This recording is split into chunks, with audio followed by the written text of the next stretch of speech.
Welcome to the second episode of Buffy Talk. Today, we are going to discuss a few subjects like Buffy and Angel, Faith, and Buffy and Spike. We will see what people online said about these subjects. Here comes the first question. How differently would the Buffy Angel story be perceived today if Angel just never came back after season 2? Kinzoka Haas answered, I think Riley would have maybe been favored more if Angel stopped after Angelus, but it also depends on Angel. Would Angel instead begin with Angel somehow getting out of that hell dimension and then going on to the road to redemption? I think a story like that would lessen Bangle and allow Angel to be his own character even more in his own show, because Buffy and Angel wouldn't have broken up. Buffy would move on without more of the baggage, but maybe she would have wondered. As for me, I would help nurse Angel back to health instead, finding a way around the pesky curse, since I'm not Buffy, and hold no importance to him. Zarnovich answered, I think it would have the more artistically admirable, mature, and quality decision. However, Season 2 was the last time they were really balancing that level of emotional seriousness. Season 3 started a more Avengers comic book style vibe, which has its own merits and appeal, and may honestly have been pivotal to the show's success. Angel coming back is very much in line with that style of storytelling. If he didn't come back, it would have had to have been compensated for in some way, unless the entire style of the show went a different way, being more serious.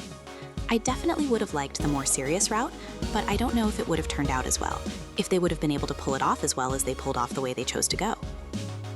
Trider Rogue 1992 answered, I understand why he came back for a season, because it would have been hard to write Angel his own show in such a short span, and if that character was off television for a season, it could lose momentum. But I've always thought how interesting it could have been if Angel was brought back from the Hell Dimension straight into LA, with Doyle and Cordy guiding him fighting the fact he doesn't want to tell Buffy he's alive so she can move on with her life. Okay, let's take a look at the second question. If Faith got a spin-off like Angel, what would you like it to be about, and what teammates, fan-made, or actual characters would you give her? This is what people online answered. Yellow Pomelo answered, I'd love to see her have a sort of Ghost Rider Wolverine-style show, riding into towns actively hunting down demons and vampires across the North American continent, focused on redemption through vengeance and fury. Maybe checking in with few recurring cast members, but have her as a lone wolf for a season or two. Could see her dropping in on others like Kennedy when she's in Massachusetts, since they have that in common, borrowing Wesley to clear out a nest, etc. Could see her getting tips from a coven, maybe Amy, who has her own struggles with addiction, and might be able to do divinations for her and matches the grittier, fallen angel tones. Would love to see what would happen if Faith had an encounter with Tara's cousin Beth in some backwater town, something along those lines, to connect some of those hints that we had to a broader world, and see how Faith would resolve things without the Scoobies, and stakes are very different.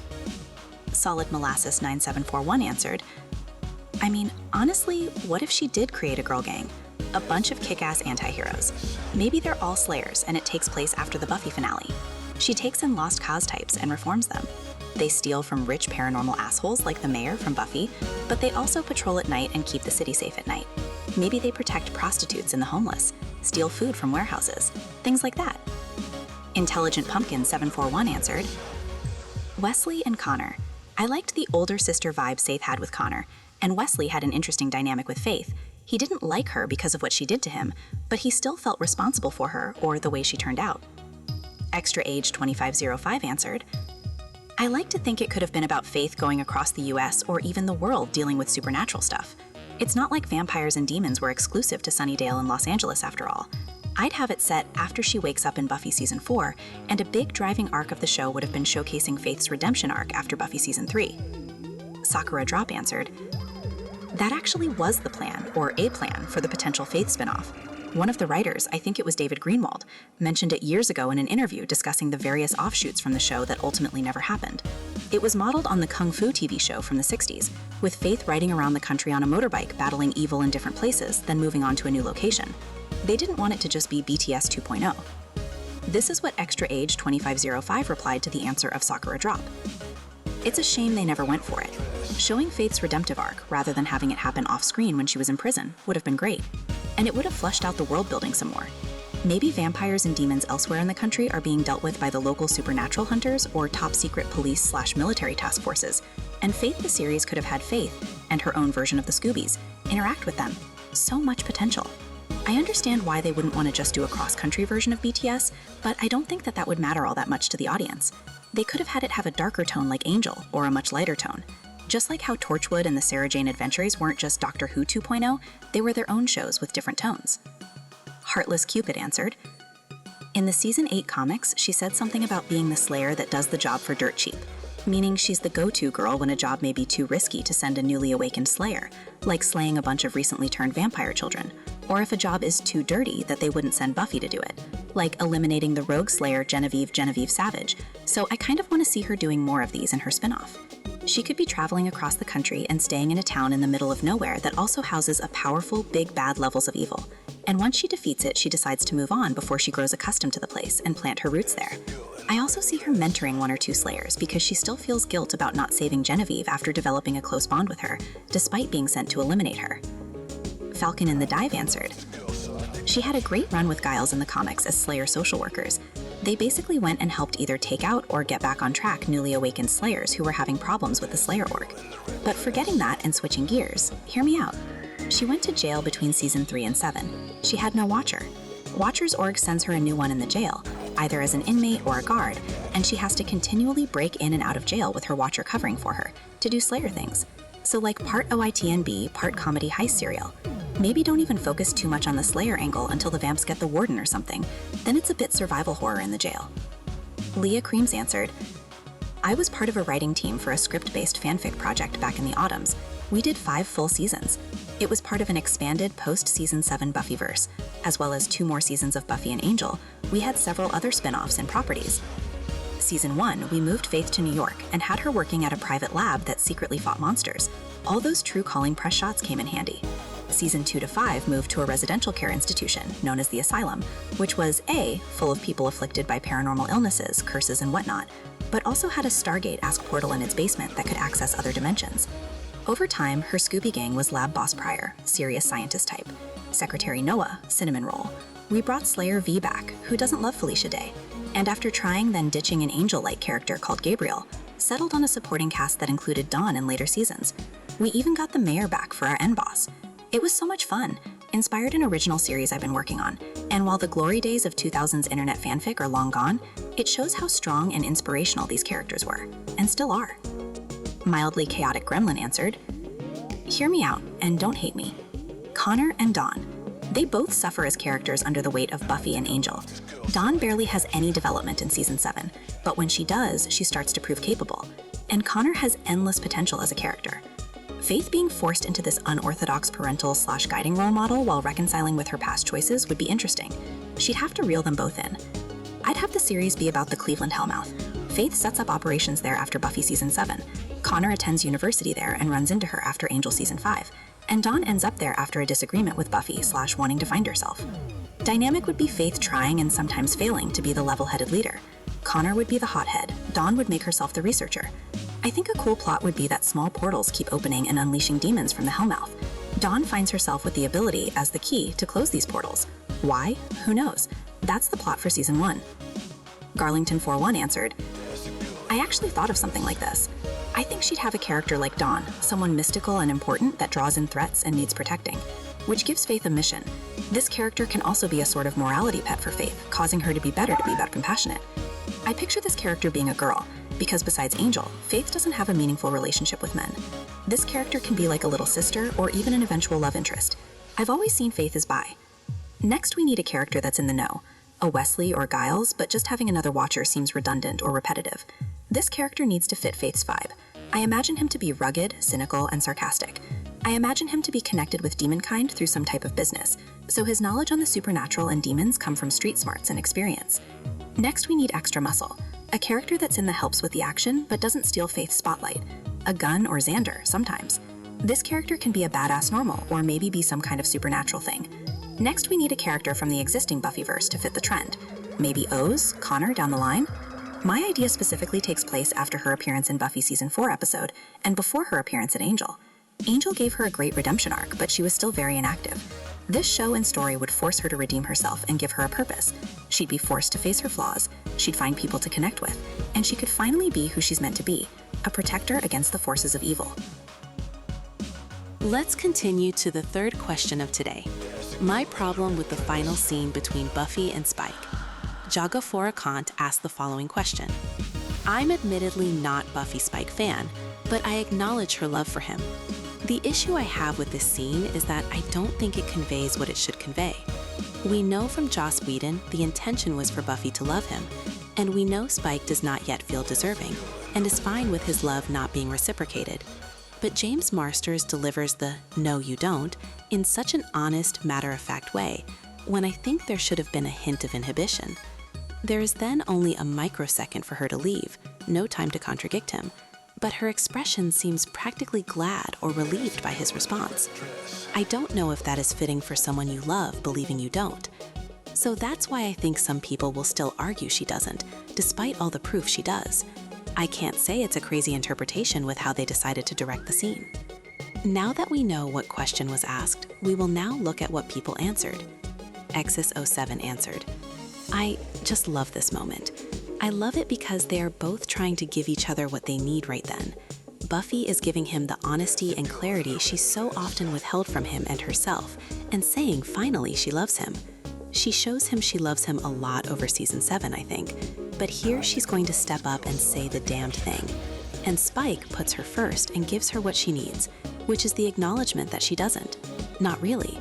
I don't think he's saying, I don't think your feelings of love for me are real at all.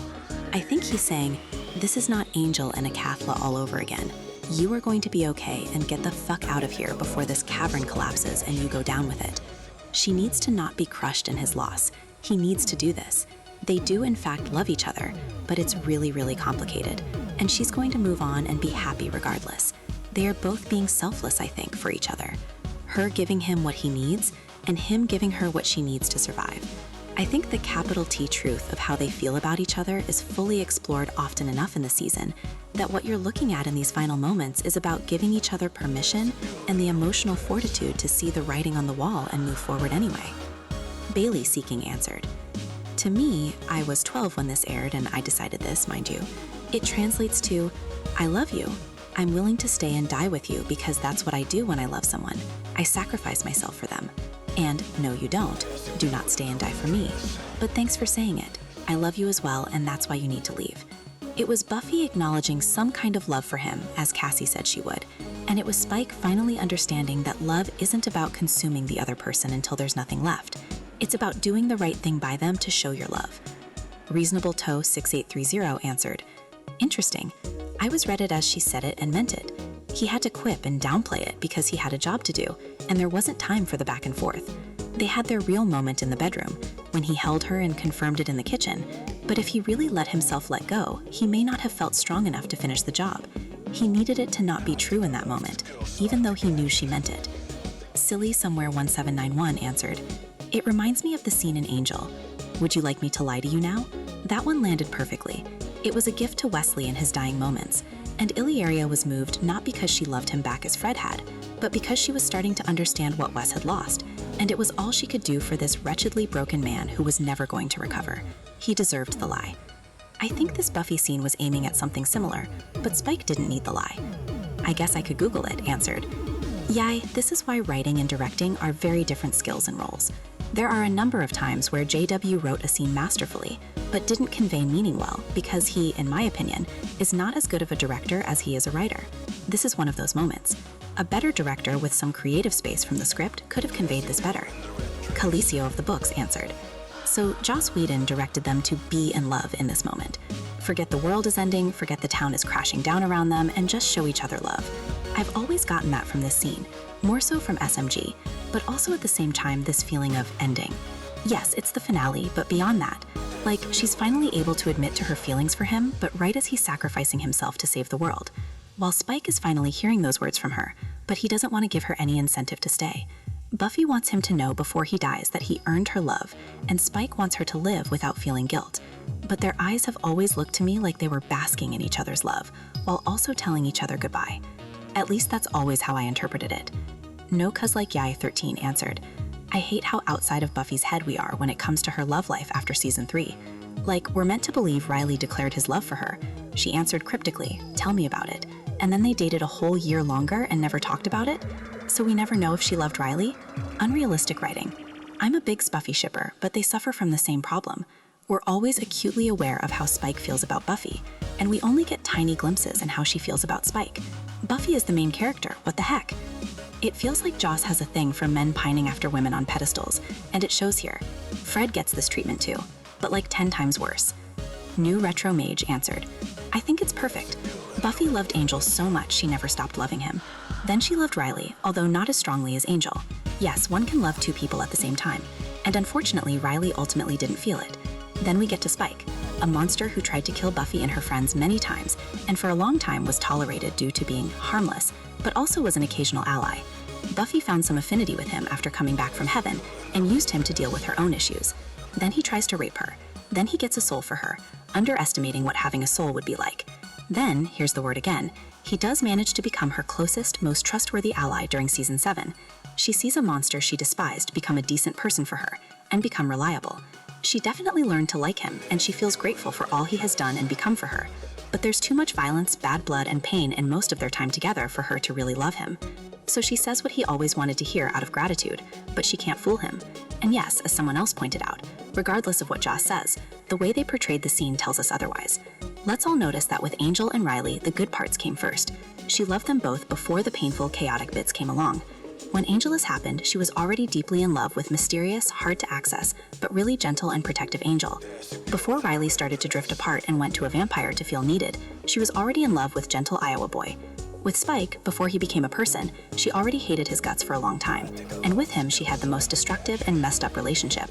The equations are really different, if equation is a word we can use in the context of love. So that's why the scene is beautiful and painful at the same time, but very appropriate for them.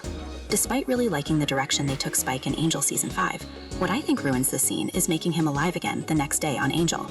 This would have been a perfect tragic point to end his story. Aggravating Bug 9407 answered, I agree with you, especially since we have a scene that mirrors this one 5 seasons earlier. The way she tells Angel she loves him and her behavior towards him with a Cathla is completely different than the way she tells Spike and behaves towards him. There's no last embrace or kiss, no real hesitation when it comes to leaving him behind. Yes, she loves him, but not the way he wants her to love him. I'd say her love for Spike was probably similar to her love for Xander and Willow at that point in time. She loved him, but she wasn't in love with him.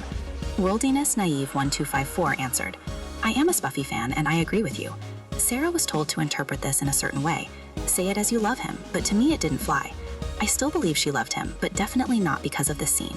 This scene alone feels like this was just to comfort him indeed. The other point is, although she had a microsecond only, it still felt, to me at least, like a lot of time. The scene definitely didn't go as the writers intended. Register Specialist 810 answered, he knew she cared about him, maybe even knew she loved him. As it's been stated, he didn't quite feel worthy. Additionally, he knew it wasn't the same kind of love she had for Angel. But I think the reason he said she didn't was because he was trying to make it easier for her to leave. He didn't want her to die with him, and he knew she'd delay to help him or alleviate some of the pain, the hand on fire.